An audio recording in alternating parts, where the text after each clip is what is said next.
Man, did you see we're about to get hit with another bunch of bullshit ass snow and shit? Yeah, I saw it. What I are they saw it. what are they calling for over your way? Like a million. A Like million a inches. million? All of the snow? All of the snow. A million Every snows. 1 million snows. 1 Every million single snows. snow. Yeah. Every single snow Every times single infinity. snows. All the snows are coming for your teenage daughters. Time to get your fix.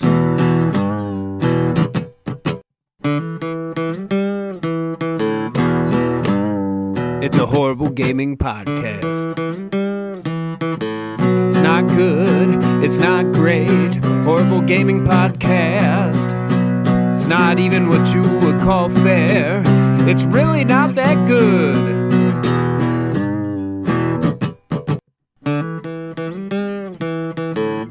Horrible Gaming Podcast. Hello, my name is Zachariah with Old Man Gaming. Welcome. You have chosen, for whatever reason, to tune into another horrible gaming podcast. I am not alone, nor am I ever alone. With me is... Neil, a.k.a. a tiny wizard. Yes, the tiniest of wizards is here to assist. Microscopic even. So we've got an interesting show for you guys. Maybe, who knows? Or it's horrible. We don't even know. Look, Nobody knows. the beauty of calling your show a horrible podcast is if it's bad, nobody can accuse you of false advertising. So before we get into that, though, we got to thank the people who make it possible. Number one, if you're watching this on YouTube, behind the fancy timestamps, you're seeing fancy graphics. Some of those are ripped from the internet, like the dirty thief I am, but the ones that were custom made were made by Mr. Mark Bell, and we thank him for that. And then, of course, the theme song for this show and all of the shows here at Old Man Gaming is provided by the man who makes the music, my brother, Nick Van Sliders. We thank him for that. Horrible Gaming Podcast. All right, so that brings us to our first and our most important segment, that is Fan Traction. That's where we, the hosts, talk to you guys, the fans, in all the places that you post the things. I didn't get a ton of comments this week, which is fine, but definitely selected one for a talk down anyway, because Asylum gave us two good ones, so it was hard for us to pick between the two. But before we get to that, I did want to shout out this comment that was on Discord from the Professor Jason, who just posted in response to our podcast a GIF of Demolition Man. So now all restaurants are Taco Bell. Yes. Which, yes, that's basically the exact same thing with Xbox. So now all games are Xbox. yes, that's correct. And then Asylum 66, one of your comments is going to be the talk down, so we'll talk about it in the talk down. Your other comment was Xbox still wants its games on PlayStation, just in the form of Games Pass. You said Games Pass. You made me say it, didn't you? That's what you did. I was doing good with my resolution. You didn't want it. You wrote it in there. I know his tricks. I know Asylum's tricks. Until PlayStation will accept it, Xbox will keep all games from it. Which, yeah, I could not agree with you more. Though I'm going to say right now, I will be surprised if PlayStation ever acquiesces to Games Pass. And if they do, like, basically they're just another Xbox company at that point anyway. So at this point, I don't think they're going to, strictly because we've had all those rumblings now of, not Microsoft, Sony working on its own Game Pass competition. Yeah. So how could that possibly be a thing? Whatever it is that they're going to do with it, I do think it's real, especially at this point. Like, they have to do something at this point. I do think it's real, but we don't know what form that's going to take because, in years past, Sony's always been like on the edge of having something that is good in regard to services like that, but they don't go the whole way on it. Yeah, that's right. They never commit fully to it. And they have, And sorry to get down on PlayStation, but they've always had an antiquated viewpoint of how gaming is in the present day. And the reason they do that is they have an arrogance about their first-party studios and the quality of those first-party studios, which is good. Nobody's fighting that God of War is a good... Like, it's not my cup of tea, but God of War is a good game.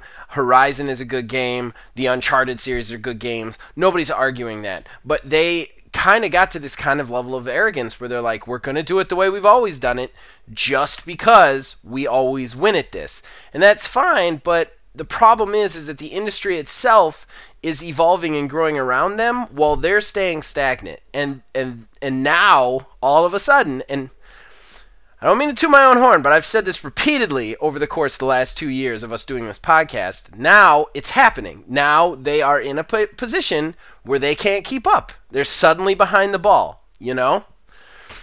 I think if Game Pass never became a thing, like if Microsoft never invented Game Pass, I think that Sony's model would still like work to this day, because Microsoft would Microsoft wouldn't have anything other than at this point, you know, buying Bethesda and Activision, which is big enough on its own. It is. But Game Pass is one of those things that it's completely rocked the industry and how we think of things like it. Like every single one of the big three has mentioned, you know, how great something like Game Pass is, and has gotten to the point too, like even Nintendo, who does not do anything like, you know, copycatting other, you know, anyone else, has even implemented with their virtual console with their Nintendo Online. Kind of. But yeah, it's like, very you know, much its own thing. But it's its own thing, but it's taking the idea and putting that Nintendo spin on it. And Sony, that's what Sony has to do at this point, but they have to do it in such a way that makes it worth it. You can't just have like, all the greatest hits, the red labeled, you know, the red labeled boxes for all the Sony games. You can't just like, oh, these are all included and that's it. You know, we have day and date new releases on Microsoft Game Pass. You have to at least have the option to have something like that on PlayStation. I think in some ways you're right. I think still that PlayStation's best course of action right now is to find a way to be a niche, to get niche, like become like a Switch. Not in the portability, I mean in the fact that like if you want a certain thing, you go to them, because at this point, being a competitor to Xbox is just not realistic with the amount of money that is. I do want to back up what you said though with the Game Pass thing. Yeah, we've been talking a lot about the studio acquisitions and how huge they are, and they are huge. But let's face it, Game Pass is what got them to the point of being able to purchase the thing. Now, we talked a lot about money last week. And all of what I said was, I mean, what I said I believe to be true. I'm pretty sure Neil is in the same boat. We both believe that to be true. And really they're leveraging their money to come at them. But the only reason they got the okay to leverage that money to go after them was the success of Game Pass. And that's how they were able to, you know, take it to their higher ups, their people at Microsoft, and be like, look at what we can do if we buy these studios. You know, we're gonna make the industry ours. And they couldn't do that before Game Pass. Like, definitely Game Pass is the thing that got them.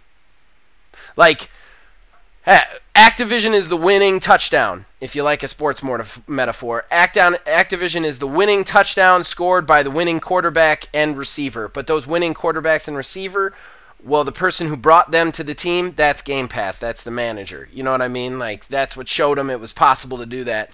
And I think that, like, I think Game Pass, we should never undercut what Game Pass accomplished for Xbox, which has basically made it absolutely indestructible at this point.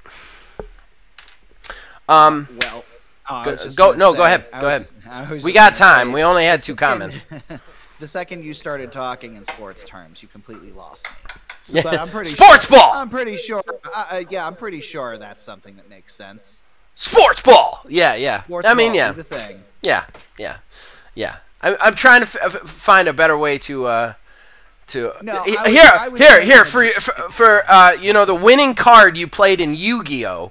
To win the game, that winning card. Yeah, that is the buying of Activision. However, you were the one that put the winning card in your deck in the right order so that you could get it out. That's Game Pass. Is that a better analogy for you? Oh, that's such a better analogy.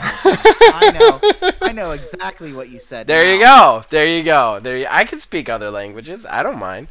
All right. Well, that's it for fan traction, everybody. Feel free to comment and give us more things to talk about next week. We love to hear from you guys. But we've got one more comment to talk about. It's going to be our talk down. We're going to head to our talk down now. Horrible Gaming Podcast. All right, so that brings us to the talk down. This is where we pick one comment, and we want to branch off into another tight 10-minute segment. I love saying tight 10-minute. So of course it came from Asylum66. Thank you, Asylum.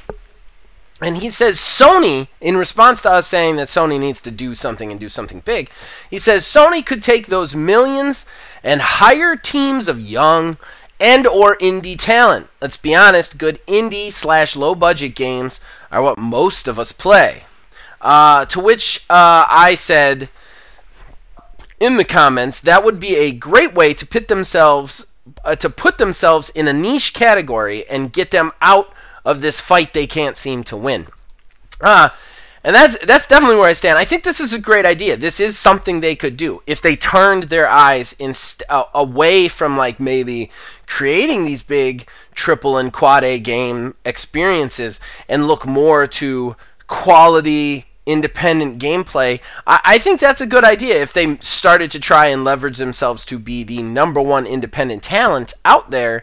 That would also take them out of the fight in a way, and I think it would make Xbox stop even looking at them as competition, and that's what you need to do, because if Xbox is looking at you as competition right now, they're going to take all your weapons away. That's just what they are. They don't look at Nintendo as competition.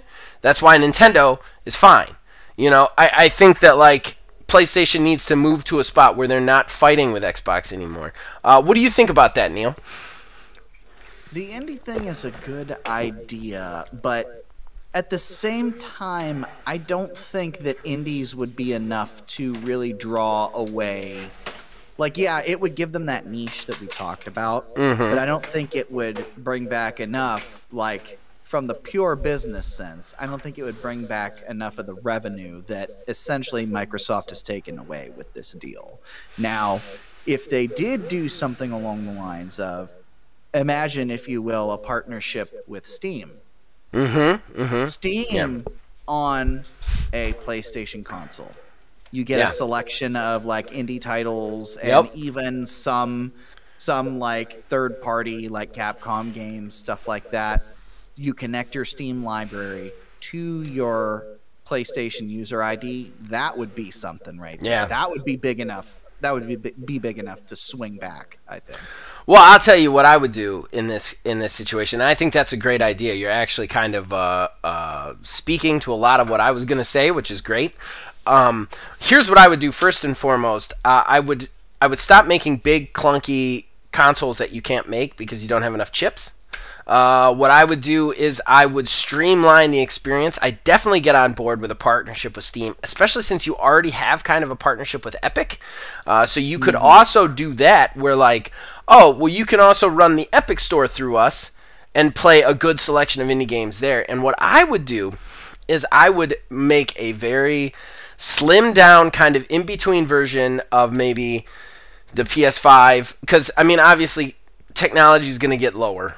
I mean, cheaper as the time goes on, but instead of trying to leverage the greatest technology on the console, I would just maybe make a version of the PS5 that's cheaper, that's easier to get, that's smaller, that's more convenient, and then I'd leverage the Steam, I'd leverage the Epic, like you said, I'd get a nice independent thing going so that you can run everything out right about now, this kind of generation, and then I'd undercut the price. I'd sell them for like $350, $400, and that's how you get back into this fight with Xbox, because Xbox has high-priced things, and let's face it, I know the Series S is selling, but if you could produce a console that plays games at the level that we're talking about, that costs around the same as the Series S and has enough storage to actually be able to work, I think you've got a real competitor to Xbox.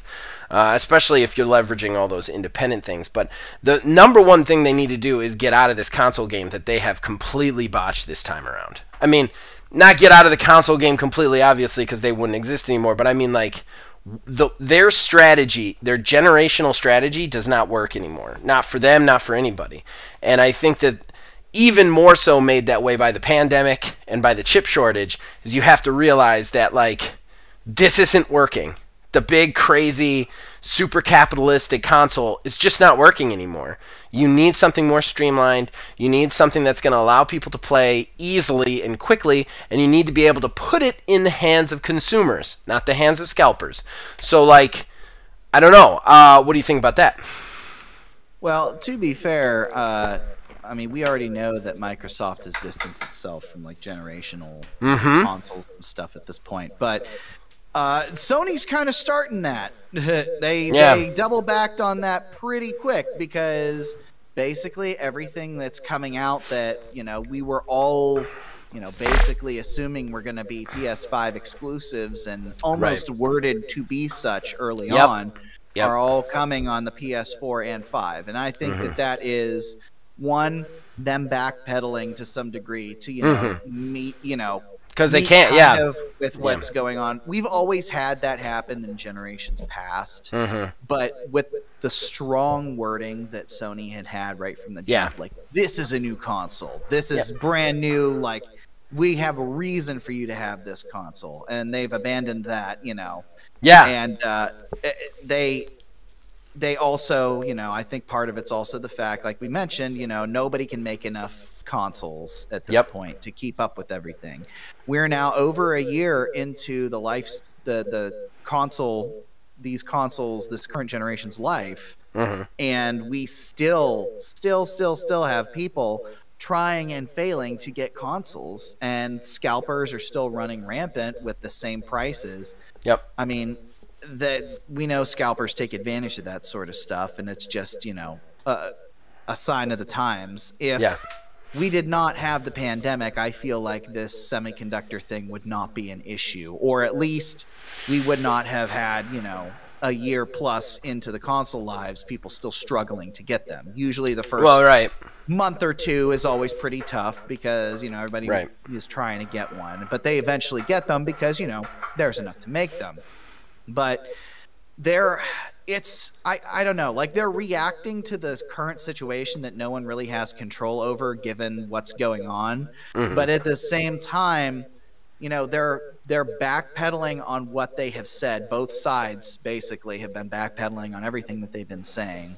Trying to appease everybody and to not piss them off. I mean, I guess it's just a business is being business, but there's the situation with the consoles. Nobody can really figure it out at this point because there's no resources to use to figure it out. It's just making the best of what you have. The problem is, though, is in this landscape, Xbox is thriving because they have the capital to thrive, and Sony isn't. And I think one of the big problems with that whole thing is exactly what you said, is that Sony really set themselves up for failure because they really stuck to this, like, console generation mentality, whereas Xbox said from the beginning, we're not going to do that. Now, Xbox has definitely backpedaled on that quite a bit. We talked about it last week and the week before that. Nonetheless, Xbox has bought more studios, and nobody's expecting them to necessarily have, like, the best console, whereas PlayStation is always expected to have the best console, and they put themselves on that pedestal. Now they have no way to compete because of that. They need to redefine their strategy as a company going forward. They need to, like, come at this from a different angle because they're throwing punches way above their weight class right now, and that's the problem.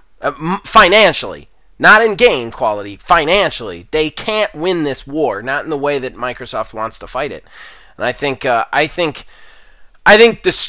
Steam box, a Steam/Epic box is the way to go. I think it's a great idea. I think if you streamlined it, I think you've got to get people out of the mentality that you're flip-flopping back and forth, because when you say I'm going to make more PlayStation 4s, people are like, all right, well, you promised you weren't going to make more PlayStation 4s, and you promised these games are going to be on PlayStation 5, and you can't make enough PlayStation 5s. Why are you making more PlayStation 4s?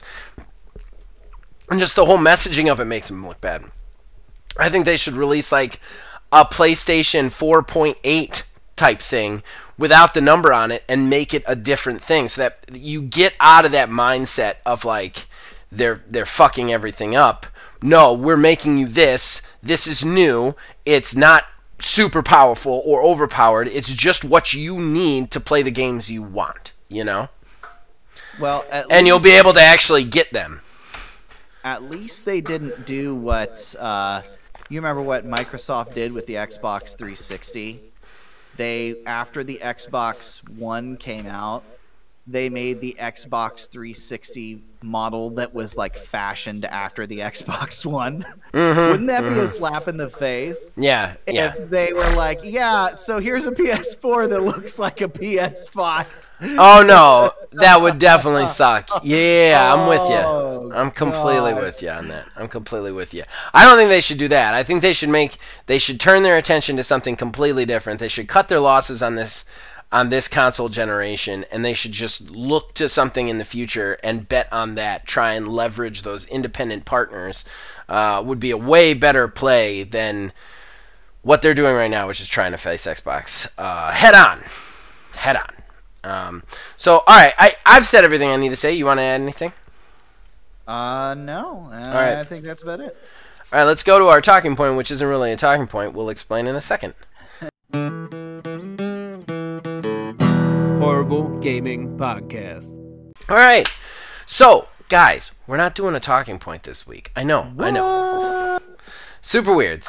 So, last week we did the mother of all talking points. We're both very exhausted from talking points, and we also both collected just a metric ton of odds and ends because we really didn't collect any last week. So we just decided why not just have some fun and just do a super large odds and ends show. So that's what we're going to do. I think Neil has like 6. I have 9. How many do I have? I know I counted. I was about to say, yeah, how many do you have? So I think we're just going to do odds and ends all the way through till the end. 6. Yeah, it is 6. It's 6? It's 6? All right, well, I guess I should start us off then, shouldn't I? Yeah, go ahead. In order to do that, I should bring up my list, which I have not brought up yet. Okay. Unacceptable. Okay, so this first one is funny as hell. I actually managed to find a place to see some of the footage of this, and it's real fucked up. But recently, footage of a game from a private developer who was making just like a free game sort of thing showed up on the internet. And it is a game about hunting Pokemon. And no. I am not talking about crawling through the grass and hitting them with a Pokeball to catch them and then battle other Pokemon. I mean, with guns, shooting them and killing them. Like Big Game Hunter with Pokemon. And I actually saw some of the footage. Super freaking creepy. I don't know why. I've never been a Pokemon fan, but there's just something about mowing them down with an AK-47 that's very strange and unnerving to me. This has been removed because Nintendo and Niantic, right? Game Freak? It's either Niantic or Game Freak. Game Freak sent all the cease and desist letters that they possibly could on that as soon as they could. So that has already been removed, even though there was never actually a playable version, just screenshots of a game somebody was working on. But all the tweets and videos have been removed now. So if you were one of the weird people who were looking forward to shooting Pikachu in the face, you can't do that anymore. Yeah, I had seen about this, and actually, weirdly enough, like those like random like suggested videos and stuff that Facebook's algorithm thinks that you would like pops up from time to time, and that was one of the ones that was like it was framed as like a news story. It's like, you'll never believe this new Pokemon game, and I'm like, I'm pretty sure this isn't official, right? But yeah, I saw some of it. It was bizarre. And I'm sure they had a fire lit up under their ass, too, because, Pokemon Legends Arceus, or Arceus, however you pronounce it officially, just came out. And unfortunately, it sounds like it's not going to be a meat game. It sounds okay, honestly. It's got 7s across the board. There was a couple of like not so great things about it, but I watched the reviews. It doesn't look terrible. Yeah, the reviews and everything. I don't know. The whole idea of just basically like busy work attached to this. It just seems like the whole game is nothing but busy work. Like they did say, yeah, they did seem to say that. They did say, however, that they redesigned the combat systems and stuff in a very positive way. I personally, can I tell you something that bothers me about Pokemon? The overcomplicated story of all of them. Like, what the shit, man? Like, Pokemon Snap has this insanely overcomplicated story. And it's the biggest problem I have with the game, is that my 5-year-old can't just go take pictures of Pokemon. That's the whole point. I don't need a rival for that. I don't need villains. I don't need a overarching ecological disaster to avoid via taking pictures. Just let me take pictures of Pokemon. Like, I don't understand why it has to have these huge epic storylines. And like, I read the plot synopsis for Arceus, and like, I thought it was just going to be like, oh, this is old school pastime, and the kid is going out and forging a bond with Pokemon for the first time. That's cool. That's enough. That's all I need. No, it's a time travel plot. Like, you're in the future and you're somehow kicked back into the past. Wait. It is a time travel. Yes. I did not know this. It's insane. And I was like reading it and I was like, why? Why does it have to be this insane? Like, yeah, you're like a kid in present day Pokemon who gets somehow lost in time and ends up back when the first Pokédex was created, where you have to create it. And I'm like, why? Why is time travel a part of this? Why does time... Can't you just make a game that's a prequel? It's like, oh, this is a kid. He wants to show the world that Pokemon are okay, and he's going to build the first Pokédex. That's it. That's all you need. Go out and build the first Pokédex. But instead, you have this weird time travel plot attached to it. It's the same with new Pokemon Snap. And it's the reason that my kid does not love it. She got it from Santa Claus, and she says she loves it, but she really won't play it for more than like 5 minutes because she gets to take one round of pictures, and then she has to like wade through text after text after text about like this kid that wants to outshoot pictures from you, and this other guy that you want to impress, and then these weird Pokemon that glow for some reason. Like, shut the fuck up. Let them just take pictures of Pokemon. Like, it's so weird, those games. I don't know why they have such a crazy storyline attached to them. Like the older, like with like red and blue, red, blue, Yeah. and yellow, gold and silver, Yeah. and even a smidge bit of it was Ruby and Sapphire. Like, Right. That was just enough story for me to get through it. Yeah. Like, to have You're just a trying to reason be the best Pokemon person, Yeah. period. Yeah. To be the very best. Yeah. Like, no one ever Right. was. Right. I don't understand why Game Freak has to attach insane storylines to stuff that is that cute. That's the thing that's so weird about Pokemon Snap, is the system is so easy to play that it's not going to keep anybody who would like the storyline into it long enough to enjoy the storyline, and anybody who would enjoy those kind of mechanics is too young to care about the storyline. It's just stupid. You know what I'm kind of worried about? I feel like there was this point in time where it was, I want to spitball and say it was like maybe 5-6 years ago, that Nintendo and Game Freak kind of were like, you know what? People will buy anything that's got Pokemon slapped on it. So they started years ago when they turned Puzzle League into a Pokemon game. Yeah. Don't get me wrong, I love Puzzle League. Love Puzzle League. But it didn't need that Pokemon coat of paint. And then you get like Right. the Pokemon, the rescue thing that was like a dungeon crawler. I don't understand what we're doing here. Pokemon Snap was a unique idea, but like yet again, like it's a Pokemon thing. Sure. Right. And I feel like they were like, oh my god, all right, people don't necessarily like this. Then Pokemon Go happened, and like, you know what, people kind of like, you know, just basic Pokemon shit. And then they did that again for a little while, but then they started getting back to like, it's one thing to change up the formula to make you know, things aren't stale. Right. But they're just doing bonkers stuff They now. are. And like They you really said, are. it's like an open. When I remember when I heard about this open world Pokemon game, I was lit. I was lit for this thing. I was actually waiting for these reviews to come out, because if it was going to be like 9s and 10s across the board, I was gonna go and get it. But the second that they all started coming out and, like, you know, reviewers started saying exactly what it was, like, Right. I don't know, unfortunately.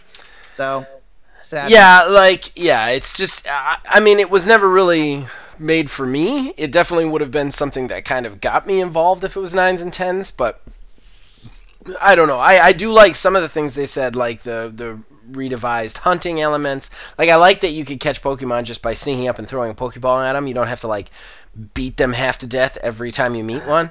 And I like some of the battle stuff that I saw was really cool. But overall, I don't understand the complication of the story. But we've only gotten through one odds and ends now, so we should. Oh, yeah. And it wasn't even what we started talking about.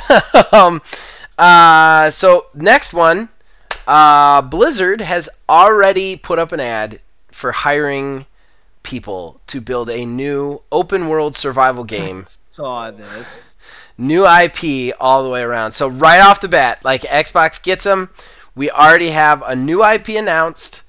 It is going to be an open world survival game. They're hiring for it. And you better believe it's going to be Xbox exclusive.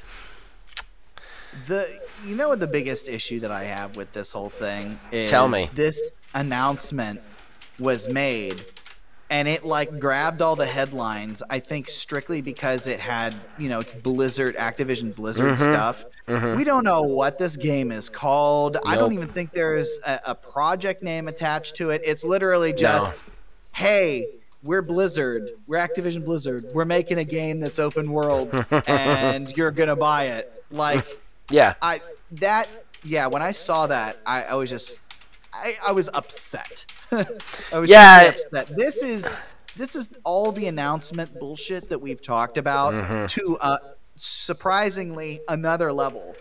That we have made an announcement for a thing that they don't even know what the fuck it is. All they know is it's literally an idea with a concept, a piece of concept art.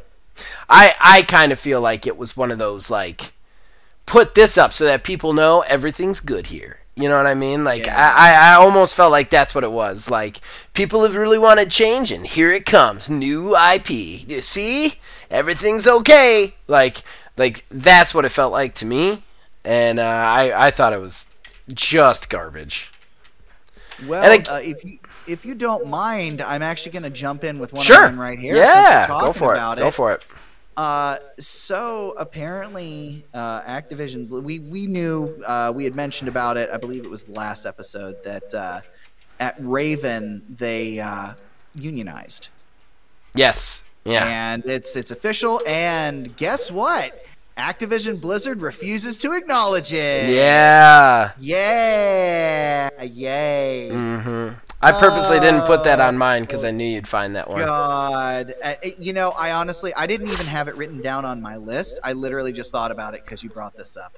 Right. Well, and the question is, will they recognize it once Xbox actually officially takes over?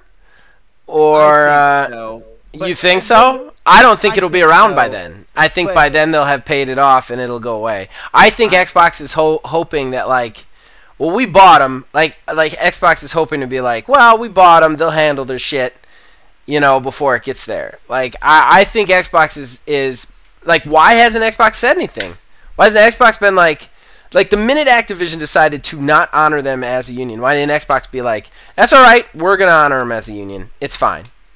Like, it's totally fine. Like, they have the power to step in here. They have the power to threaten to cancel the deal. Like, they have that power here, and they've stayed completely silent because they don't really want the union either. And they're pretty sure that because of this whole sale, the union's going to go away before it matters anyway. And that's some bullshit. I think it's one of those things that they're worried about speaking out to do anything that would, you know, tarnish the deal in general.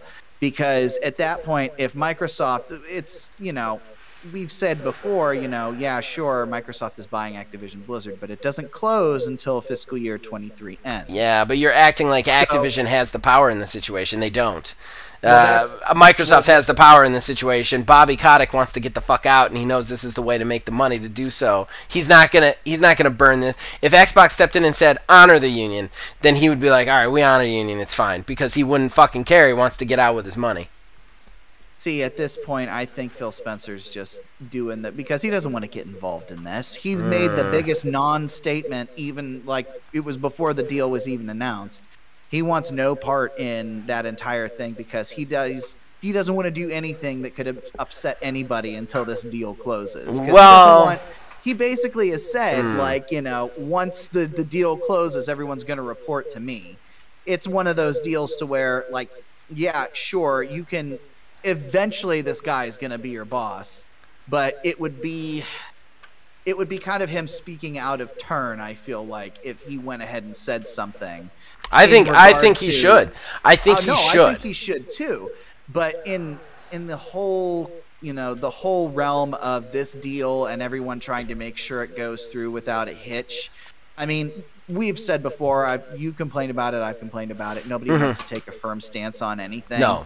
They don't. So, I mean, one way or another, they weren't going to say anything about it.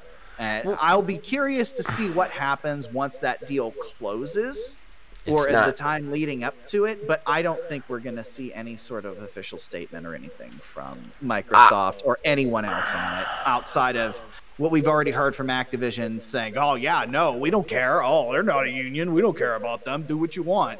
Right. So much so that they have said that their response to it is that they will recognize them if the proper paperwork and everything is filed with a unionization group. Yeah.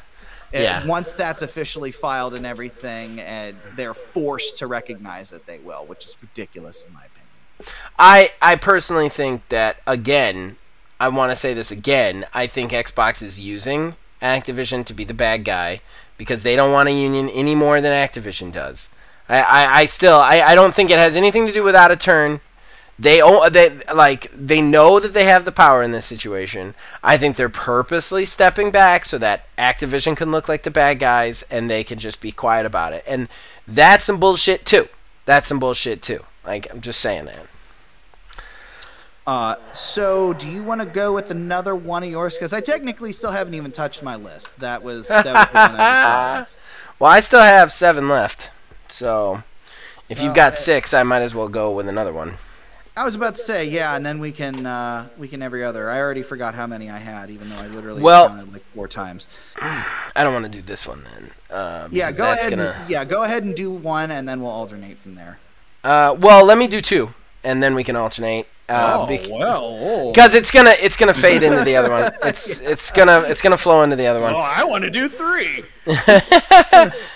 So Respawn has announced that this is for the Star Wars fans. Next 2 ones of mine are for the Star Wars fans. The Respawn has announced the Star Wars games that they are making. They are in fact working on a Jedi Fallen Order 2. They have announced that, but they have also announced that they are working on an unnamed first-person shooter in the Star Wars universe, as well as an unnamed strategy game in the Star Wars universe, which is very interesting to me. Very interesting. Yeah, I would say so. Strategy game would be very interesting. First-person shooter, I'd be curious to see what they would be doing, and be very shocked if they're doing anything other than, like, Boba Fett bounty hunter or something or other. I wouldn't mind like a good first person shooter from them. They've got really good experience doing first person shooters that are creative, such as the Titanfall games. In addition to that, they have we don't like name a good first person shooter in the Star Wars universe. I can't think of one other than maybe Battlefront, which isn't first person. I mean, I think that's really about it. Right. So, like, there's definitely an opening for a good... And plus, I am all for more games that don't involve Jedi. And don't get me wrong, Jedi are fine. I don't have any problem with Jedi. It's just everybody wants to do Jedi. It's so overdone. There's so many cool aspects of the Star Wars universe. Bounty hunters, space pilots, that sort of thing. That, like, we just see Jedi too much. There's just too much Jedi exposure. And I think with Mandalorian's popularity, we are going to get to see some other kind of properties come out of this that aren't all about lightsabers and space wizards. That being said, I would love to see a first-person shooter with a good storyline attached. I do think that there's going to be a heavy multiplayer aspect to this, which we will get into in a second as to why I think that. But first, what do you think a Star Wars strategy game would look like? I think it would be either an RTS or something potentially in the vein of like XCOM. That would be really cool. I'd be down with something like that, like a turn-based strategy shooter. I would be really down with something like that. I'd also love a 10X strategy game. I'd really love a 10X strategy game. Like a big Stellaris sort of situation with giant fleets of like ships and stuff. I think that would be a really cool thing in Star Wars to do, I think that would be really cool. But moving into the first-person shooter and why I wanted to do 2 in a row, it has also been announced that DICE will no longer be working on Battlefront. So there will be no Battlefront 3, despite the fact that while Battlefront 2's launch was more than controversial, they definitely fought back and got quite a bit of their player base back. And personally, I even own the game. I got it. I had a steep discount, but it was a lot of fun, and it did have a big player base. I am surprised that Battlefront 3 isn't a thing. I really am. But they will no longer be concentrating on the Battlefront series. They will just be concentrating on Battlefield going forward, which I gotta say this real quick. While the Battlefront 2 launch was a nightmare, the Battlefront games are better than the Battlefield games have been on just like a quality level from like bugs standpoint, so I'm really surprised that they were like, no, we're gonna go with this one, which is the Call of Duty competitor, which we never win, which is buggy as shit always. We're gonna go with that one instead of the one that's actually the quality game that just got hit with a bunch of loot box controversy. You know what I mean?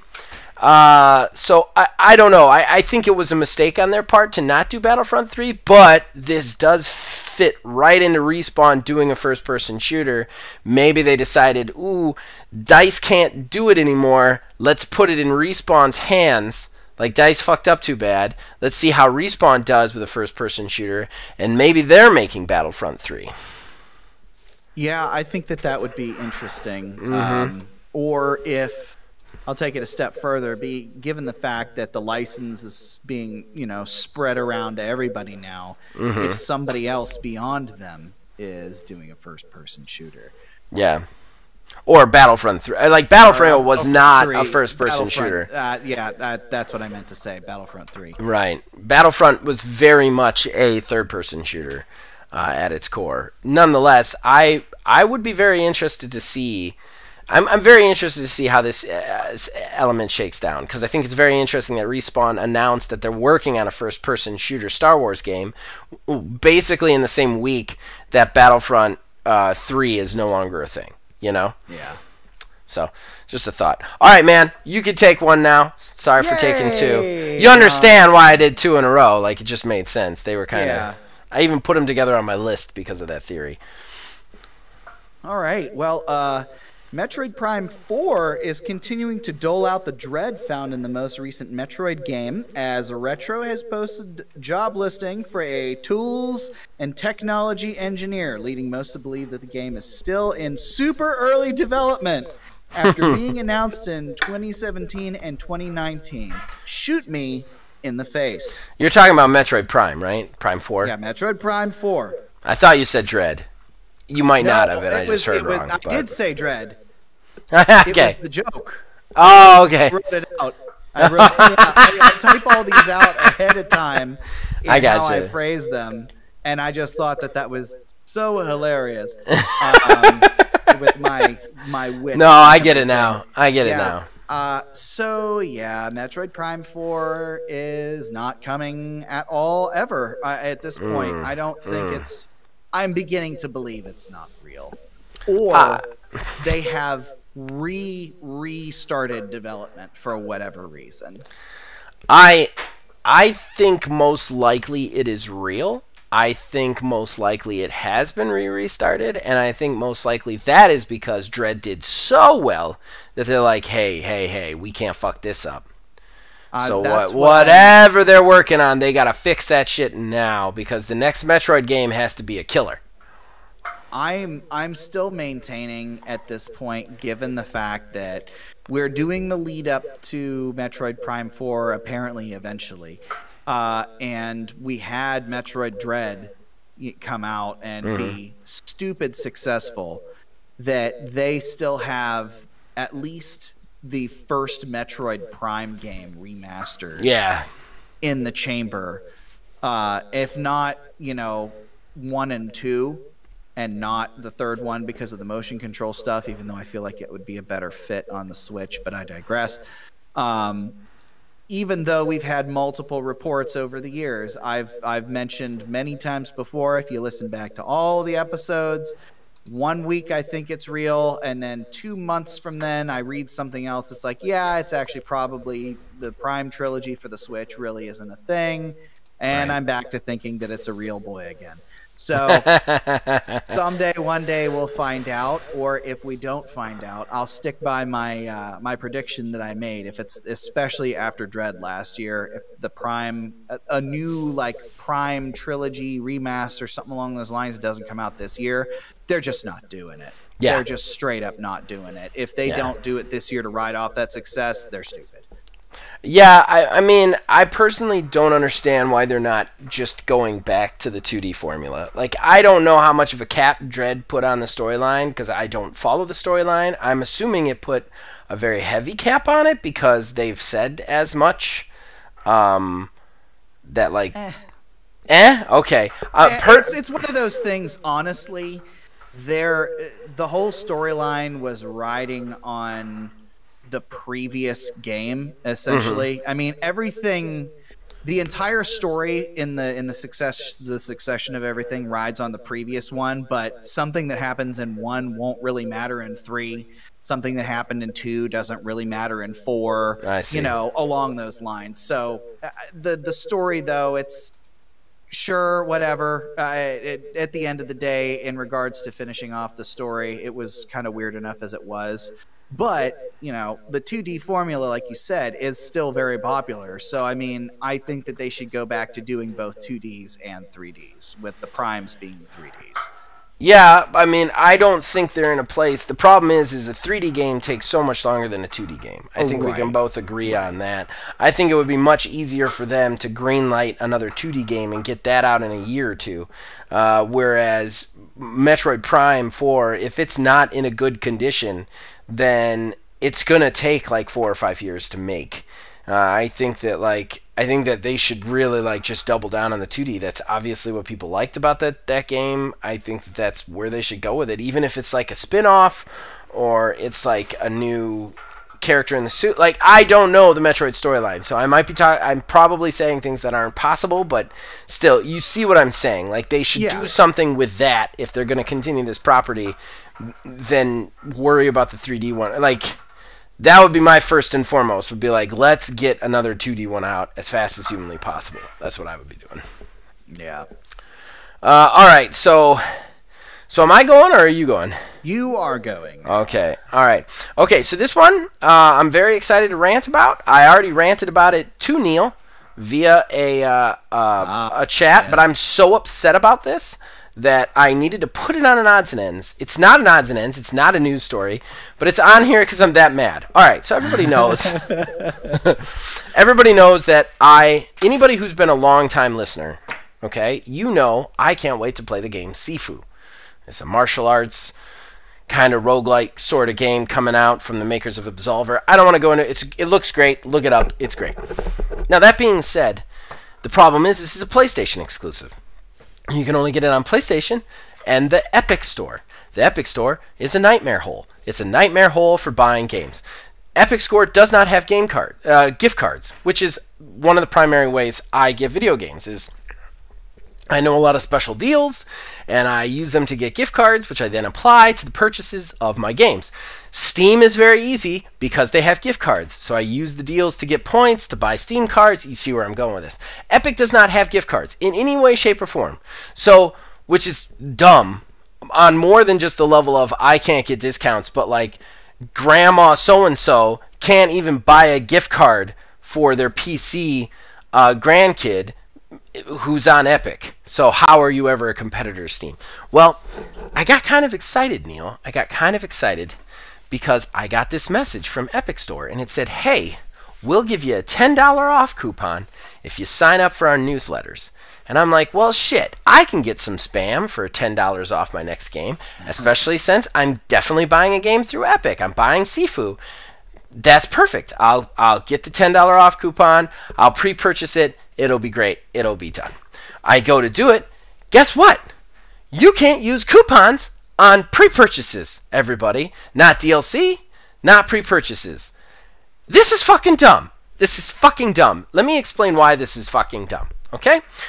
Number one, it forces you, the consumer, to not give them money right away. Which, right off the bat, what are you doing? It's in capitalism, champs. Like, what are you doing? If you're not making it facilitating a way for me to give you money. Now, I know what you're thinking. I know your argument. Your argument's like, well, Zach, you won't be able to use the coupon, but you'll be so excited to get the game. You'll just spend. And then I would respond with, what the fuck am I? Brain dead? Like, that's not how it works. It's a pre-purchase game, so I'm not going to get it early. There's no early access. It would literally mean that I'm spending more money to play it at the exact same time as when I would purchase it with the coupon anyway. So you're not getting your money early. Not only that, it de-incentivizes you from getting deluxe special editions. And we all know that games are supposedly too cheap, which I don't believe, but that's what they keep telling us. Games are too cheap. That's why we come out with these pre-purchase special edition stuff. You can't spend it on the special edition because it counts as DLC, so you can't even spend it on it. So you de-incentivize the pre-purchase. You force me to wait to buy the game until it actually comes out. This is the dumbest business practice I've ever heard of in my life. Like, who is going to be like, well, you know what? I'm just going to buy it now anyway. Spend the extra $10 just so that I have it in digital form. It's the dumbest shit I've ever heard of. I cannot explain how rage-inducing this level of stupidity in business is. You are not accomplishing anything, Epic Store. Nothing. If you're going to give a $10 discount coupon, just let them spend it on whatever. Who gives a shit what they spend it on? Because the whole point is you're trying to make it so that they buy something in your store, in your stupid fucking store. You're trying to incentivize that purchase. Incentivize the purchase. When you put all these sort of restrictions on it, it just puts us off from buying shit from you. Oh, so annoying. So annoying, Neil. So annoying. Yeah, I mean, it is a little bit dumb. I guess I could kind of see it because, you know, who knows I'm going to punch you in the fucking nuts the next time I see you if you agree with Epic Store right now. The only reason... I'm sorry, Kayla. I'm going to dick punch your husband next time I see him. The only reason why I can see them saying no for pre-orders and stuff like that, because we never know what's going to happen with pre-orders and stuff like that. Like, games get announced and they get delayed for years on years on years. I mean, you know, we never know what's going to happen in the end, and who knows, they might be scared. They might have another Cyberpunk situation on their hands with, you know, a game that's like hyper popular, and they can sell all the things, and then people put that $10 down. Well, then what if you go ahead and do the refund? Then they have to give you that $10 coupon back somehow. Some places don't necessarily have the ability to facilitate. But it's all digital. It's all fucking digital. It's not GameStop. It's fucking digital, man. Like, they just moved the numbers back to the place that it originated from. No, I refuse to accept your devil's advocate argument. It's fucking stupid. Because even in that kind of situation, you just be like, all right, well, you just You hit a button, and all the money goes back to everybody who spent it. I mean, and then they're just going to use it on something else. It's fucking stupid. The only way I see this making sense is on a game that has early access. That's the only way I see it. Or on DLC that costs less than the $10 purchase. But that's easy to fix. You just say that the coupon has to be spent on something that costs more than $10. Done. You're done. You're fucking done. It's fucking stupid. It's fucking stupid, Neil. I know. The only argument that I would make against that is... Oh, my God. This is a second dick punch. I'm going to have to punch once for each nut now. This is ridiculous. The last thing that I would say in support of the only reason why I'm... as you say it, I'm not going to let it go. Like, as you say it, that I'm not going to let it go. I'm not saying that what they're doing is smart or anything. I am agreeing. It is kind of dumb.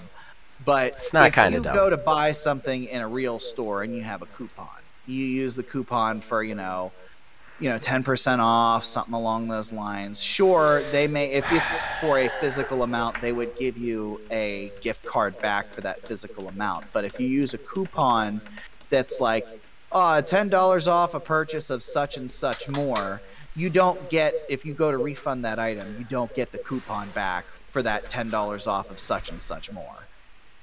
Neil, Epic Store is not a real store. It does not exist in brick and mortar anywhere on the fucking planet. It is only digital, which is why this is... You cannot use that argument because there's no brick and mortar component to it. You can't be like, well, if you went to an actual store, because they're not an actual store. They do not play by the same rules as actual stores. You fucking asshole. There's no reason for this to exist. There's no reason for this to be this way. There isn't. The Google Play Store does the same thing too, though. Well, the Google Play Store can also suck my fucking dick because it's ridiculous. It is the dumbest shit I've ever heard of. It is the dumbest shit. If you want to incentivize sales with a coupon, incentivize sales with a coupon. If you don't want them to be able to get something for free or like divide that coupon between purchases, put it in the fucking writing and then be done with it. But don't fucking force us to not give you money. What are you doing? It's fucking dumb. Any company, I'm saying this right now, any company that does this is stupid. You're stupid. Period. And I will accept no alternative theory of this. None whatsoever. And I'm telling you right now, if you are a person who sees me on the street or comes to see me and you're like, hey, here's why they do it. I'm just going to punch you in the penis and I'm going to walk away. I'm telling you right now, I'm making that promise. If you see me on the street, you better not tell me, the first things out of your mouth better not be, this is why Epic does that shit with the coupon. Because I will straight up get an assault charge against me to punch you in the penis. It's ridiculous. This is fucking ridiculous. I'm going to have bold of you to assume that only men are making that statement. I'll punch him in the vagina. I'm an equal opportunity genital puncher, Neil. My goodness. Equal opportunity. Fair rights for all citizens. I will punch genitals of people who do not think this is stupid. Because it's stupid. It's fucking the stupidest stupid that has ever stupid in the stupid farm. Stupid farm. All right. The stupid. It's your turn. All right. So this one's actually pretty short, sweet, and to the point. Ubisoft's Battle Royale Hyperscape that was released in the middle of 2020 will be shutting down at the end of April this year. This was the Battle Royale that was based pretty much around Twitch viewership and interaction. And your shits probably indicate to me that you had this on your list. You got one. I just think it's the only reason I really put this on here is, just the fact that we gave this thing a year and a half basically to turn into something. And at that point, they just from a business standpoint, yeah, it makes sense to go ahead and trash, something like that that's costing you money to maintain and isn't getting a return on that investment. That said, did they really try? We heard about it. I don't think they did. we heard about it with the idea when they first announced it. Everybody was like, "Oh man, that's such a great idea," and it fell off the map. Okay, fine, but they didn't try to launch like a 2.0 or some crazy massive update. They're like, well, maybe if we just keep doing the same thing, eventually people will like it, question mark? Yeah, so I actually played this game. I played it with the old co-host, Logan, who I rarely talk to anymore. But if you're listening, buddy, give us a comment. Yeah, it was rough. It was a rough game. It was a real rough game. Their balancing was just a fucking nightmare, beyond all recognition. I actually think that I have a review somewhere on my channel of it. I thought it had potential. I liked some of the perk stuff that they had there. I thought some of that stuff was interesting. The big problem with it, though, is that the Twitch integration was just not there because nobody Twitch streamed it. And that, I think that's the problem. It's like, how do you keep a game going when like its whole like system was like, Twitch streamers are going to love this, they're going to play it, and that's going to be what this game is about. And then nobody streamed it. And it was like, well, we're fucked. Like, how do you make the game from that point? I mean, you hit the nail right on the head. It Something was like that is physically built from the ground up around Twitch viewership or, you know, streamer integration, stuff like that. It has to hit. And dies by that. Yeah, it has to hit. If it doesn't hit, it doesn't work. They should have done, I think they should have gotten some high-profile streamer. I mean, the only one I know of is Ninja, because that's the only one who seems to break through the consciousness, you know, out and about, because I don't really watch streaming. But, you know, do a partnership with some big-name person. There's also Shroud. Shroud's pretty big, and Dr. Disrespect. Yeah, just be like, hey, for 3 months, stream this once a week or something, just to get people interested in it and see what happens from there. The thing is, though, is they did do that. They did pay people to pay. Yeah, and like the minute they were done with their contract, they just went back to playing what they were playing before. The thing is first of all, there was some really cool ideas. Like I said, it was a very vertical game, which was very interesting for a battle royale at the time. It also had some really cool perks and stuff in it, but every battle royale that's come out after Hyperspace took all the ideas that Hyperspace had and did it better in their own way, while Hyperspace just bleeds players out because it has no one to stream. So all of the really cool streaming facilities, which was interesting. Basically what it would be is once you were in the match, people could watch the match, and then people could then vote on the next terrible thing that was going to happen to the players inside. So it wasn't just the shrinking map, but they could be like, all right, well, now everybody has like extra ammo, or now everybody has 1 health, or now, and they could vote on these things. It's such a cool idea. Nobody watched, so nobody was voting. So immediately all these interesting features are just right out. There's just tons of programming that's just right out the fucking window because it's not there. The balancing was insane. The time to kill was insane.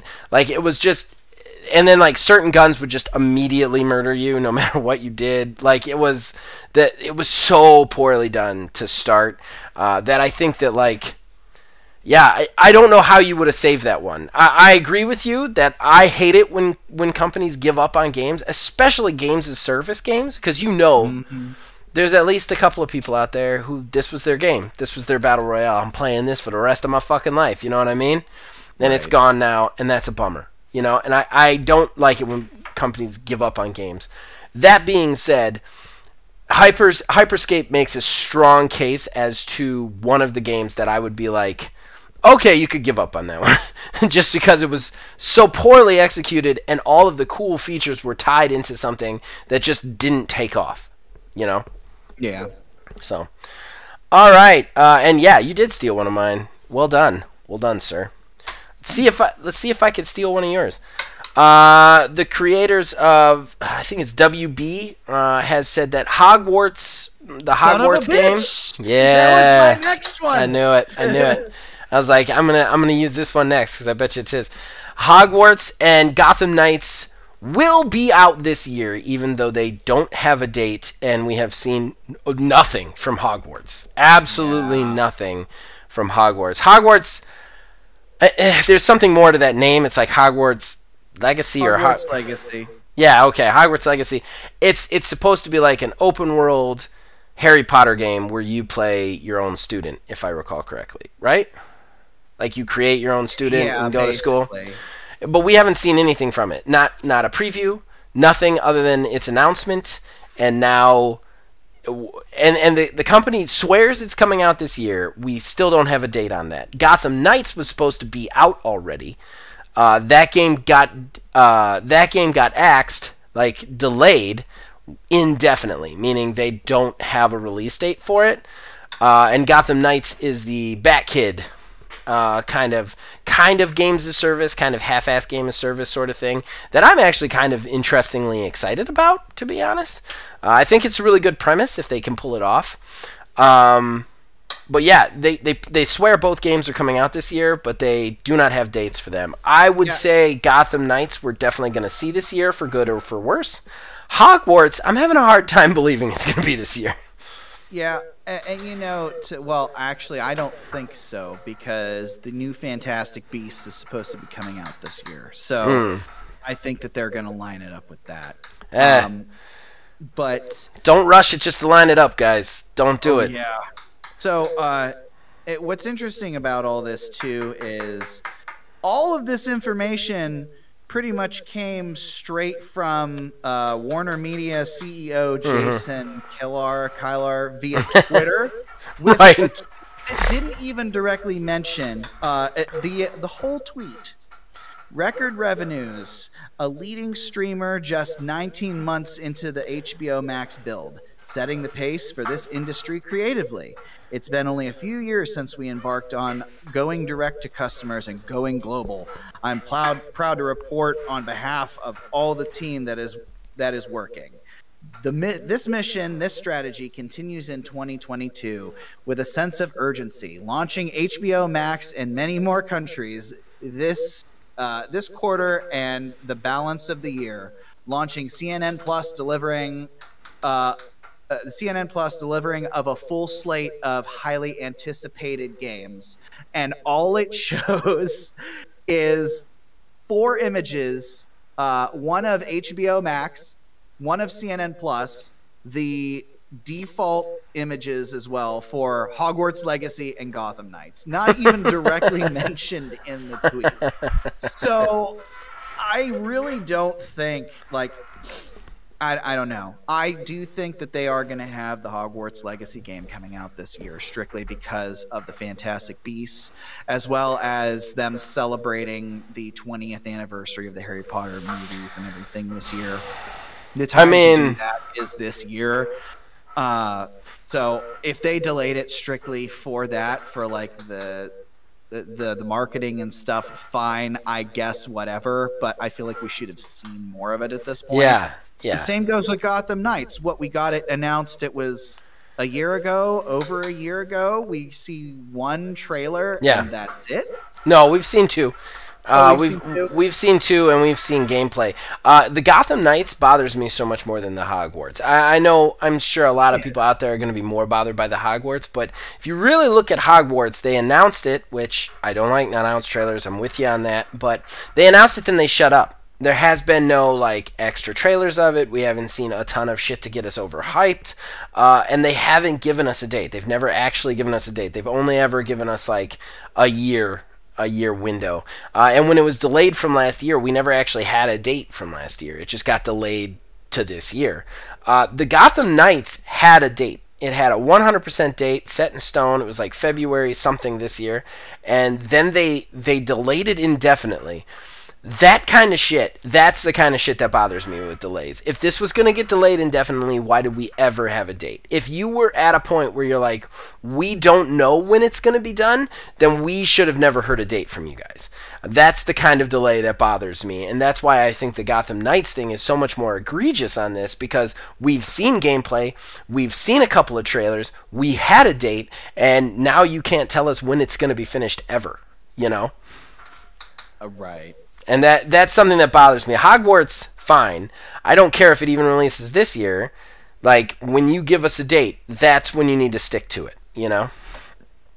Yeah. Don't give us dates until the game's done. That's what I'm saying, guys. Yeah, and I'm okay. I'm okay with announced trailers as long as you guys are like even remotely close. The one that really pisses me off is the in development. Yeah. Yeah, I agree. Which that is even one that got to me, and that's something else that we're gonna. I may as well touch on it now. Yeah, go for it. If you want to just go into your next one, go for it. Well, this actually wasn't even on my list as well. I just remembered that this was a thing. Okay. But because we're talking about it, Elder Scrolls 6 is still in pre-production. Right. It was announced 3-4 years ago, something along those lines. More than that, I believe it was E3 2016. Don't quote me on that, but I'm pretty sure it was E3 2016 that it was announced. Man, That's now 6 I gotta years. Find that out and get mad. Oh God. Well, while you find that out and get mad, I'm gonna read another one. Yeah, go ahead. Because we're starting to get to the point where we're going late on time. Yeah. We do have another delay. Speaking of delays, the Evil Dead game, the weird kind of survival 4-person shooter / melee thing, kind of like Evil Dead Back 4 Blood sort of thing. That game has been delayed until May. So it was supposed to come out, I think, later this month, but now it's been backed off until May. I cannot remember the actual date. Sorry about that, guys. But just so that everybody knows, it has been delayed until May. That is very unfortunate. I know that was one that you were kind of looking for. Yeah, I'm kind of excited. I don't know. There's something about this that doesn't ring right. I love Evil Dead. I've always loved the Evil Dead series. This one looks weird to me. There's just something about this game that doesn't, like...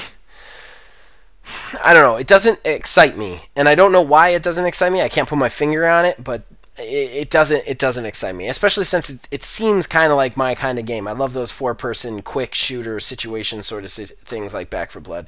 But there's something about this that, I don't know. I'm very nervous for this game. Did you find the date? Yeah, I did. And we are coming up on 4 years. Oh. June 10th, 2018. 2018. Okay. 2018. All right. Still, 4 years is insane. It was announced 4 years ago. Pre-production. Yep. And yeah, so we can at this point assume if we were to just throw at the wall because it's I'll be dead. what Bethesda does. Yeah, I'll be dead. We're probably looking at 24 before we have anything that 100% serious. I think it's. I'd be surprised before we see anything at all. I'd be surprised if 24 is when we see any. Honestly, because I think Starfield. That was when Starfield was physically announced as well too. It was also. Yep. Same time. All right, so I have one left. How many you got? 3. You have 3 left still? Well, remember, I tacked on 2. All right, well, you go then. All right, well, one that's short, quick, to the point. That's good. This literally just broke this evening, as in Sunday when we were recording this, but the Halo TV show on Paramount Plus will begin airing March 24th. I commented on that. Yeah, I saw you did. I ought to be completely 100% honest. I don't know what this is going to hold. Yeah, I don't. I think it's going to be one of those to where there is like a greater dramatic storyline around the normal regular people, and Master Chief is just kind of looming in the background. That's what I kind of feel like it's going to be. And they've already said too, it kind of like doesn't necessarily already follow. It's not canon. It doesn't necessarily follow a lot of the lore. So. It's not canon? It's not canon. What are we doing here, guys? I don't know. What are we doing here?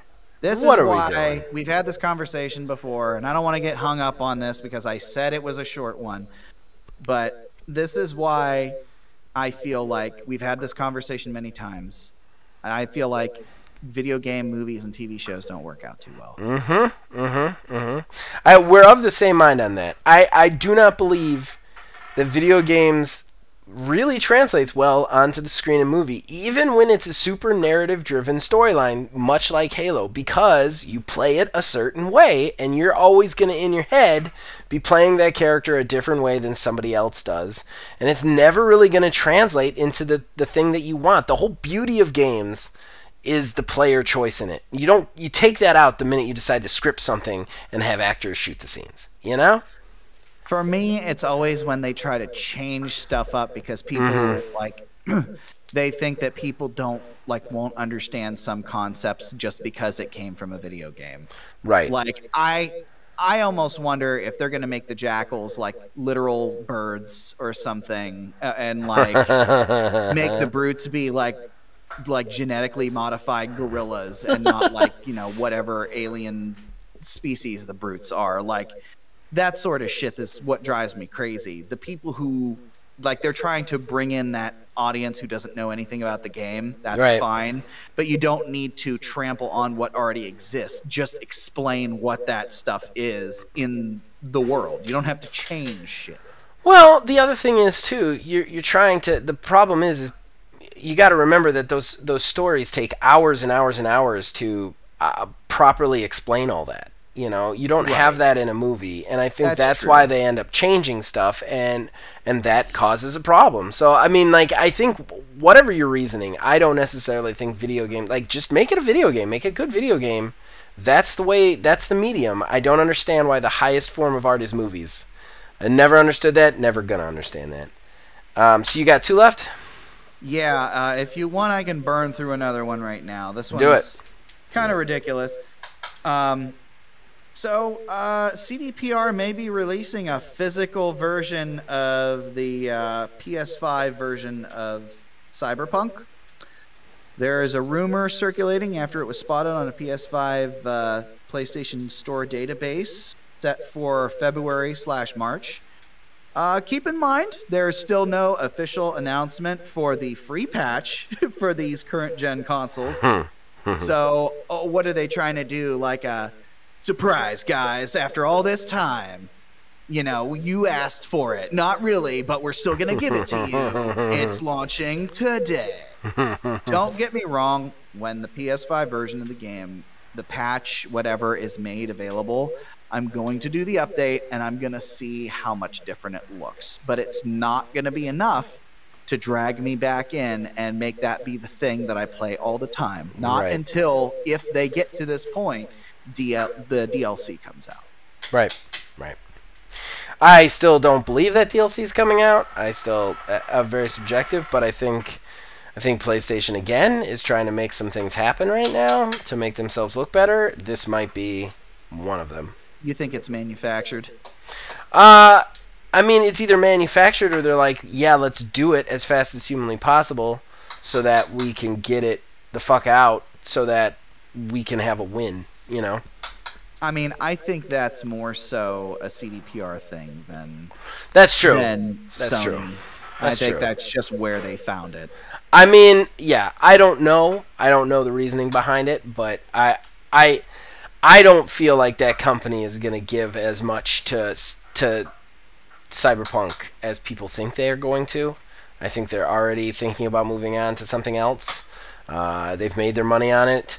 They know that that it has a lot of, it's a bad taste in people's mouth. I don't think that they're going to stick with it as long as people think they're going to, Yeah. All right, so my last one, Monster Hunter, popular game, everybody loves it. There is news, credible rumor that a company, Certain Affinity, they helped out on the Halo Infinite campaign, is been contracted by Xbox to make a first-party exclusive Monster Hunter style game. Don't know what that's going to be, don't know what that's going to look like, but that is the word on the street right now. Huh. Yeah, I think it'd be interesting. I think there's definitely a spot for more Monster Hunter games. I think it's a really cool prospect to it. Really the only ones other than Monster Hunter that have done it is kind of Horizon, though Horizon focuses a lot more on the narrative than the actual monster hunting. Nonetheless, I think that there is kind of like an open area for this. We could definitely see some more. Oh, and Dauntless. It's also Dauntless. Though I don't love Dauntless compared to Monster Hunter. But that being said, I would love to see some competition for Monster Hunter and see what Xbox could do with it. Yeah, I would be intrigued to see what something like that would be. Yeah. Well, that was my last one, man. Hit us with your last right. one, then we can go to plugs and get some sleepy Well, sleep. Yeah, I got one more here, and this is interesting. A supermarket in Belgium. I did not get the name of the supermarket, unfortunately, but this supermarket put a sign up on their console cases in front of the PlayStation side. The sign reads, when translated, Microsoft has bought Activision. Choose your machine carefully. This is a bold assumption in that they assume that either console is there. But yeah, it's one of those things that we've touched on, we've talked about, and this is the first sort of out in the wild. I'm sure this is not the only time something like this has been put up somewhere. Yeah. But it's the first time that I saw anything about it. But yeah, it is. I guess it has begun, at least, the whole idea of, people considering seriously about, sure, I want a PlayStation, but do I really want a PlayStation in the long run? Well, and that's the thing. I still maintain that I think Sony is going to be fine as long as they keep their head up and still try. But there is also, I do see the road where, that Sony could, it's one of those shit or get off the pot situations, do something, make a change, make an impact, or, eventually it's going to go by the wayside. I don't think that that's going to happen, but it is, of course, a possibility. I think Sony's done. I think there will be no PlayStation 6 unless they completely redefine who they are as a company in this space. And I don't see them doing it, especially since they have been stalwart and rigid in their ideology of being what they have been in this space. I don't see them being willing to change. I think it is much more likely we're going to see them get purchased by Microsoft at some point in the near future. At least the PlayStation division or whatever.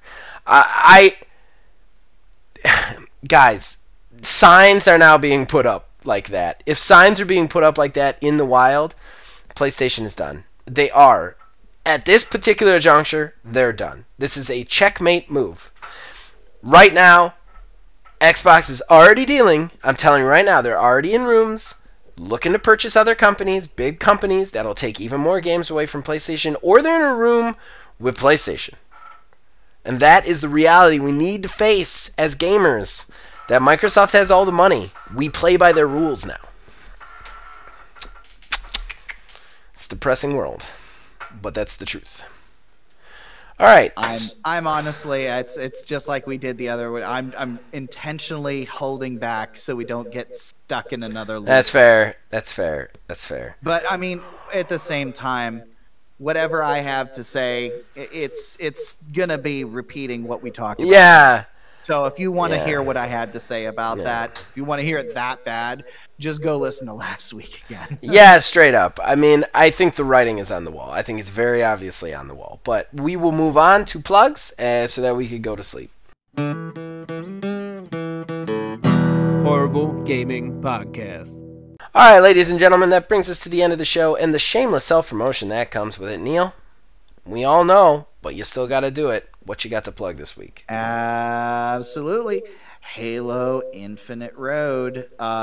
We actually recorded another batch and literally stopped recording before the very last mission of Halo Reach, just because we were thinking about doing it, and it was like, kind of sleepy. Probably should just go to bed. And then come to find out, it would have been a bad thing had we continued anyways. I had to still edit it. I did it all, because we screwed up the order in how many episodes we had banked. So this is a weird plug because you've literally just told them a bunch of stuff they never needed to know. Whatever, I don't care. It doesn't change anything. It's not like really went on a digression. Really went on a digression. But we are about to finish Halo Reach, I guess, is the important information that you need to know. Yes. And then from there, we will be moving on to Halo 4. And I am interested to see how you'll like Halo 4 as opposed to Halo Reach. I mean, the last time that we recorded here, this Halo Reach, I was very upset. Our very first one, which is the one that is up now, was just stupid. Just so stupid, I can't even. Can I just... That, like, he couldn't even... I couldn't do anything. Not to get too spoilery in it if you haven't watched it and you still want to watch it, but he couldn't even kill himself. I get stuck in a lobby for 15 minutes, and I'm the camera. Standing as I just go, but when I die, I teleport back to him and have to walk all the way back. So yeah, my true hate of Halo Reach definitely came up in this one. I will say one thing that bummed me out is that episode is arguably it's either going to be your favorite episode or just the worst episode you've ever watched, because it's literally just me stuck somewhere for like 15 minutes, but it got the most views of the whole season so far. Are you shitting me? I'm so afraid everybody's like, you know what? I'm going to try that Halo Infinite Road. And then it was like, oh my God. This is the one. What? Yeah. Hold on. I didn't know this. It's not high, but like our numbers have been low on that show. For this 9. Yeah, I see that. Oh my God. Yeah, of all the ones. Of all the ones, that's the one. That's the one that you want. Yeah. So please, if you were one of the people who did watch that, give the next one a try because it's not as bad as that. As far as I am concerned, I do want to say first, before I get a little bit depressing, at some point in the near future, I'm going to force Neil and Kayla to do that firefight again. So keep on the lookout for that. That was super fun. Yeah. We at some point we had already talked about this a little bit. Yeah. That was super fun. We need to do that again. Well, I've figured out audio situations as well, so we'll be able to hear everybody next time better. I also want to say to anyone watching, this Thursday is the 330. We're back, me and Phil, and we're going to play one of my all-time favorite games, Wildermyth, which I'm very excited to see how Phil takes to that. But we're going to be streaming that Thursday night, 9:30-ish. No, I'm sorry, 9:45-ish p.m. So please come check that out. It's a lot of fun. Now to take it a little bit more depressing, OMG, OMG Wrestling. We are about to start Immortality, our 4-part season finale. So the next 4 weeks will be the final 4 episodes of this season. We're going to take a big break after that.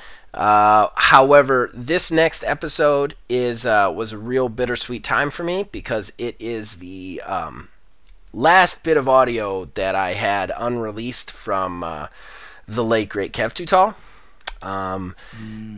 It is in this episode. We also have a little dedication wipe at the beginning of this episode.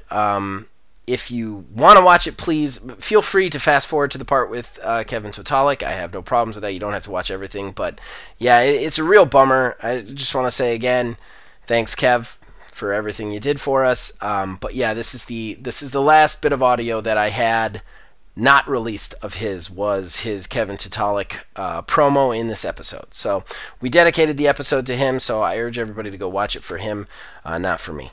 All right, so that's it. That's it for plugs. I don't have anything else to say. You can check us out streaming. We're still streaming quite a bit. I'm streaming a lot on YouTube. Something else to say. You lied. I fucking quit this show. If that was the straw, I just walked away from the mic right there. After everything else, after what, 2.5 years at this point, and that was it. Everything else that was the straw. Said like, everything. That just was Neil calling me a liar, and I'm like, nope, I'm done. I'm out of here. Fuck it. No. You guys can check out everything we have to offer on the channel. Check me out on stream here and on Twitch. Check out all the Let's Plays we have. It's all a lot of fun. You guys can also talk to us on Facebook at OmanGamingTH, on Twitter at OmanGaming9. You can join our Discord. Links in the description below. You can influence us in all of our shows from there.